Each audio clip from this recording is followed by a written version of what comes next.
a lot of people have said like they were shocked but not surprised by what happened. That what happened last Wednesday week was the natural culmination of everything that's been building and has been driven on and encouraged by the sitting president over the last few years. Are you in that category? Were you shocked Yes, but I not am. surprised? I'm not surprised, and I also would say that this has gone on for a long period of time in America. There are many of these groups, and it dates back in some cases decades with some of these campaigns that have been run.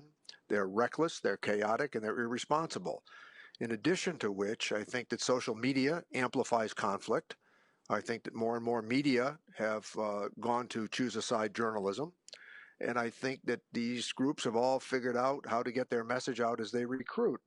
It's my understanding that when they send out a message on social media, that they can recruit hundreds, if not thousands, of people within a matter of minutes who sit and listen to this vile castigation every day of representative democracy here in America.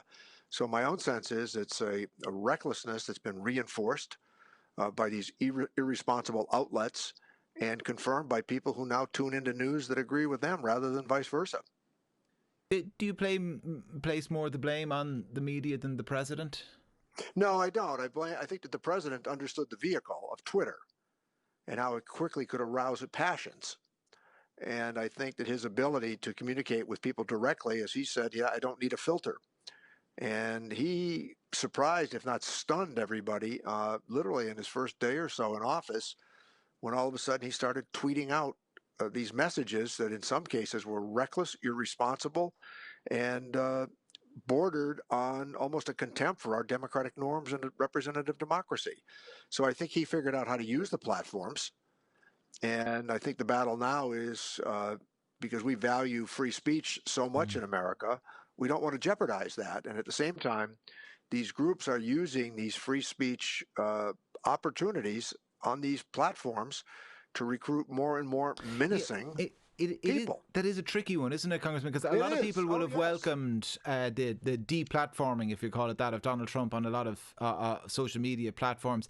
At the same time, they'll feel a bit uncomfortable that it's the social media platforms themselves who are the ones doing the deplatforming. Like, Well, it's a version of, today they came from my neighbour, tomorrow they come from that's right. me. Yeah, I'm very mindful of that and very skeptical of some of the suggestions that have come forward because I do think that the genius of our First Amendment, which is the cornerstone of our democracy, the genius of our First Amendment is that it guarantees a second opinion. And I think that we need to be very careful as we go down any pathway that we're jeopardize what we believe has been this liberty ensconced notion of our constitutional protection. So I think that the argument is not as simple as just cultural moderation. I think that many of these platforms have become indeed very, very reckless. What to do about them, I'm not so sure.